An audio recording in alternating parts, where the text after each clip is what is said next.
Oh my God, this is your last chance, people. You have to watch the giveaway video, and then you have to comment, and you have to tell me which 3 knives you like best, and you have to tell me something interesting. You got to do it. This is your last chance. No more entries after midnight tonight Eastern. So follow the link in the description. Go watch the video and comment. This is it. Last chance. And this is one of the knives we're giving away right here. What do we have here? A $17 miracle. I mean, I've looked at it already, and I think it's pretty damn cool for 17 bucks. It's like another super budget. Super budget. But I'm open to being wrong. Obviously, made in China. Shipped here on the slow boat. Made of pure Chinesium. Now, and when I say that, I really mean it. This is maybe, it feels like aluminum, but it might be like a pot metal-y, junk aluminum. It's an auto, okay?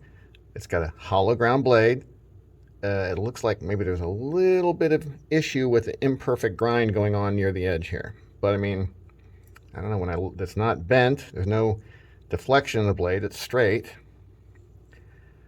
Very, very thin behind the edge. So, I mean, that part of it, the blade geometry is pretty fucking good. I don't know, they don't usually do that with these super cheap knives, have like good blade geometry. It's got a little play, okay? It's a out the side auto, so the button is the lock. So the button's all the way out, and it's in its full lock position, but it's a little bit of play. But I mean, it's really not a lot. I don't think you could see it, but I can feel just a tiny bit. So a little play. In closed position, very solid, kind of like any good high quality auto. It says USA on it. USA? I don't know why. I mean, it's not made in the USA. I think this means we're sending it to the USA from China. That's what that means. So that's like destination address, I think. It says a 10-933. Let's see. What does it say on the box? It says 10-983. So I don't know if there's a relationship there or not. I got this from a little, well, not little, like a medium-sized knife shop, pretty big knife shop, I guess, that was associated, or is associated with Frost Cutlery. Frost Cutlery is that company that makes a lot of fixed blades. They make just camping-type fixed blades a lot. Like old-fashioned, old-timer type knives, slip joints, that kind of thing. But then maybe they make this too. I don't know. It doesn't say Frost Cutlery on this one, but I mean, maybe they're all made in the same factories. Who freaking knows what they do over there? But this one is neat. It's got a swedge, or not a swedge, a fuller cut right here. That's actually kind of well done. Supposedly it's 440 stainless. What does that mean? That means it's probably not the best steel, for sure. It's not, it doesn't say 440C, it says 440. That usually means kind of junky. But it doesn't feel junky, and it feels slicey, so I think with the geometry it has, it's actually going to be an okay cutter. Let's find out. Let's get a piece of paper.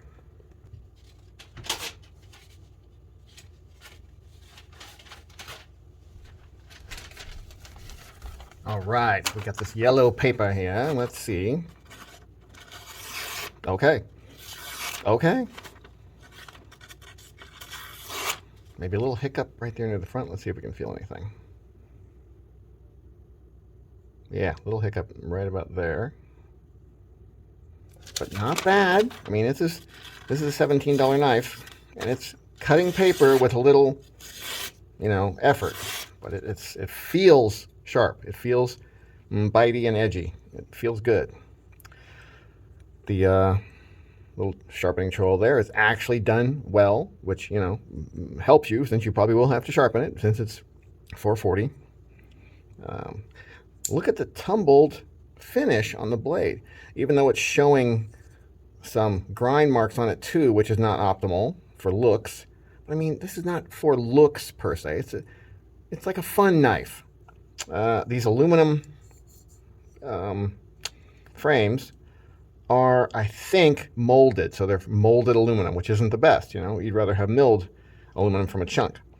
I think maybe the inside flats are milled, but this outside part, I think, is molded. It just has that look of being molded. Like there's a couple little mistakes I can see in it, little funny, weird spots. So I think it's from a mold, which, you know, that's how they get it down to 17 bucks. The opening is not as strong as some out the side autos that I mess with. Like it's not as strong as the Kershaw launch. Most of the launches, it's not as strong as the Protex. But that doesn't bother me. Some of the Protex and stuff, they feel like they want to jump out of my hand and fly across the room when you open them. And I don't really love that, especially if they're not the grippiest. This is not super grippy, but it's also not super slippery. It's kind of a decent finish on the aluminum. Pocket clip is a little tall, but really gets the job done. It's okay. It's not bad. It'd be nice if it was inset down into the molded aluminum. Sure, that would be better.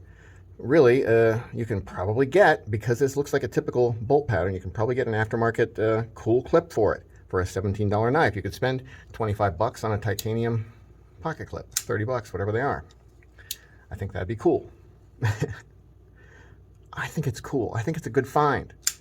I looked through that shop and looked over, I don't know, had to be close to 100 different knives to find one that looked like it might be okay for the price, or, you know, a better deal than the price really is. I think maybe I found it, because so far that little bit of play hasn't gotten worse, so that's a good thing. If we look down inside here, we can see it looks like there's, you know what, let's take this thing apart and see what's inside there. So we got T8 on the pivot and T6s on the rest, which is, you know, pretty typical. Let's get the tool out here. Let's take this guy apart. I don't know if I've ever taken apart a gas station knife before. They're usually the kind of thing you don't take apart. Why would you need to take apart a gas station knife? It is what it is. You don't mess with it. Look at the standoffs in there. They look decent. They seem nicely made. You know, we'll find out. Are they really nicely made? I don't know. It looks like the pocket clip can stay on. It's just part of the, it's just attached to the frame piece and not through to the other side. Let's see, let's just take this guy off. Let's see, does it come off easy? Yes, fairly easy. Okay. Let's see what we get when we pop this thing apart, if it just goes, everything goes flying. Okay. Whoa! Okay. Whoa! It did go flying. It did. See, I don't know anything about out the side autos. So, that's a learning experience. It's pretty gunky inside. It's got one nylon washer is all I see. It looks like. Okay, that's the hole for the spring right there.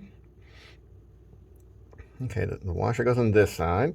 We'll put a little bit of oil on this thing and put it back together, and maybe it'll be a little smoother. Although it's pretty smooth as it is, and I don't really want it opening any faster because I don't want it to tear itself apart since it's, you know, made of Chinesium. I left these standoffs on. Okay, look at this. I thought I was seeing an inset steel little liner piece right here, but it's not. That's actually just aluminum that sticks up from the other aluminum. And it was milled. I can see the mill marks in it, I think. Those look like mill marks going across there. So, this part is milled. I think the top part is, so what they do is they make a mold, and then this top part as it comes out of the mold is taller and more rough looking and not so smooth and doesn't have all these nice cuts.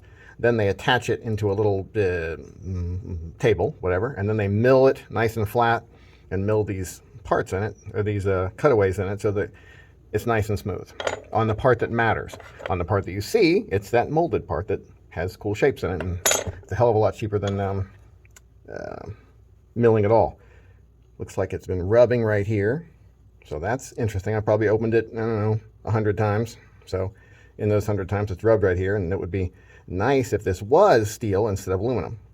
So keep that in mind. This is, you know, this is a knife that is going to wear over time faster than probably most other, you know, decent knives. Well, if I'm calling this decent, it's going to wear faster than decent knives do. Okay, so this guy, I think it goes like this. The spring sits down in that little cutaway there, and then the hole in the blade attaches onto this one. This pivot piece doesn't seem to want to come out, like it's pressed in there, which kind of makes sense. You want a nice solid base for that blade to flip around on. Yeah, I don't know. So that's what's inside of it anyway. Let's clean it up a little bit. Screw that. We'll just put some oil on it and call it a day. How about that?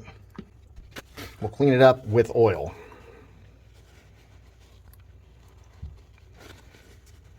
Yeah, it's a little gunky, but really not so bad.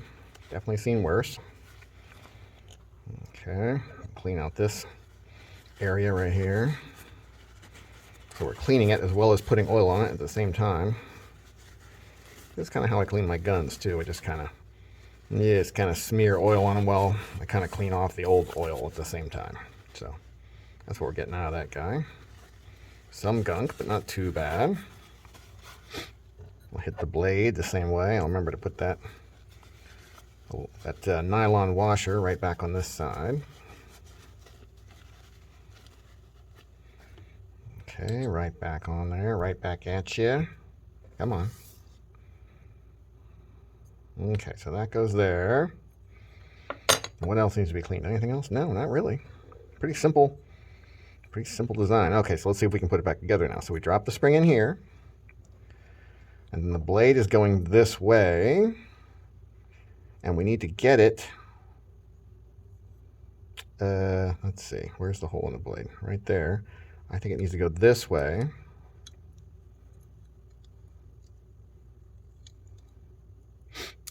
Okay, it clicked in there. Yeah, okay, yeah, that makes sense. So I put it on back here, and then now I can feel the spring pressure trying to pull it this way as I pull it this way. And then, oh shit, I lost the, I did lose something. Oh, here it is. Okay, it went flying over here. But luckily within sight. This is the stop pin, so the stop pin has to go in here. That is what keeps the blade from just keep going. So there we go. Stop pin's there. Oh, button also. We need the button. Oh, shit. Oh, frick. We're missing the spring on the button. No, there's no spring on the button. Is there a spring on the button? There might be. Yeah, there should be a spring on the button, I think. I didn't see it go flying, so it went flying somewhere. I'm going to look and see what I can see. Okay, let's pause this video while I look for the spring. I luckily found the spring, so whatever I did to take it apart, that was wrong. So I think what you would want to do is, as you're taking off the side that I took off, you're probably going to want to hold the blade down like this, kind of, as you're taking this side off, right? And then hold on to the button while you slowly pull the blade up and off instead of letting it all go flying. So I think that's probably the better way to do it. Right now it could just go flying again, but I'm hoping it doesn't. Okay, so the spring goes under here like this. Okay, it looks fine. Nothing on that, not really rusty or anything. We're just going to leave that alone. I could put a little drop of oil on the button. Okay, so that's got a little oil on it. Oh, now, how do I get it past the blade? Sometimes that's a trick. How do you get the button past the blade? So I'm going to drop the spring into the little hole, straight up and down.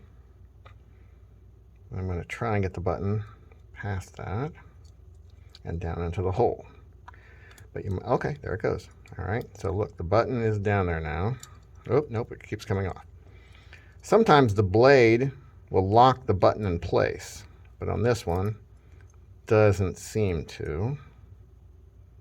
So we're just going to push it down in there, and then we're going to try to hold everything together while we put the, I'm going to put this on kind of at an angle. Oh, shit. Well, I don't actually know how to do this, so I've got to figure this out as we go. What if I close the blade a little bit? Okay, there we go. So I closed the blade a little bit. Now the blade is holding the button in. Okay. All right, that seems like that's going to work. I'm going to go ahead and put this one on. This is fun. We're all learning together. We're all learning together. How to take apart and put back together the Chinese. Oh shit, one of the little screws went flying too, apparently. Let's see, where did that guy go? I'm looking while I'm screwing. Make your own jokes. Oh, okay. Over here. That was easy. You know, luckily, this stuff didn't go very far. It could have gone farther. I could have been kind of screwed. But luckily, it didn't go too far, all the things that went flying. All right, so let's tighten this guy up a bit. Wow, I can't tighten anymore. This side tightens? Yeah, this side tightens. Okay, so we're going to tighten that up. Then we're going to put the other dealie in here. Let's close it up and see how well it's centered. Looks like it needs to go that way a bit. So I'm going to push it that way while I tighten up these body screws. Sometimes that works to center the knife.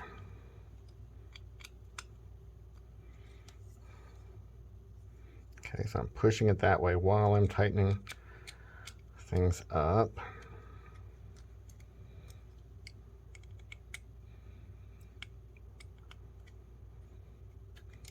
Okay, and it's pretty centered. Okay, let's see if it still works. Okay, I think I have the center pivot too tight. Let's try it and see. Yep, a little too tight. That's okay though. I'd like it to be a little tight so that it doesn't come out with super high amounts of force, and so it's not loose. So we're going to tighten it until it's at least not loose. Okay, and maybe a little bit past that to where it slows the blade down a little bit coming out. Yeah, I like that. Not super fast. I could loosen a little bit more and it would come out faster. I like it like that though. Okay, so we saw what was inside this guy. And we saw this lovely blade.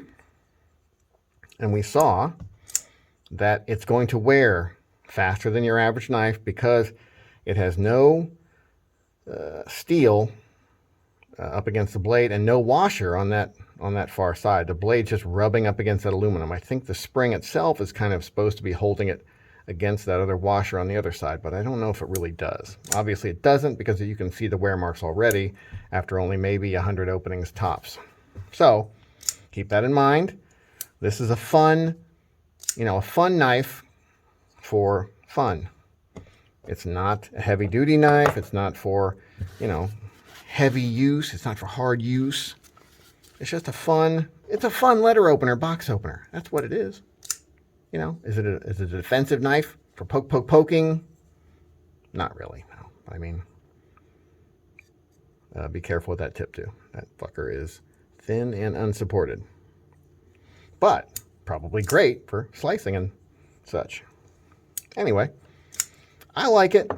I think it's a nice find. There's the number that they say it is. I'm going to look and see if I can find one online. If I can, I'll put it down, a link down in the description. And if it has a name or anything, I'll put it up here. Yeah, let's see. What does the blade say again? It says 10-933. So, and of course, USA. It does say USA. So, USA. Have a nice day. And be looking for those winner announcements tomorrow. See ya.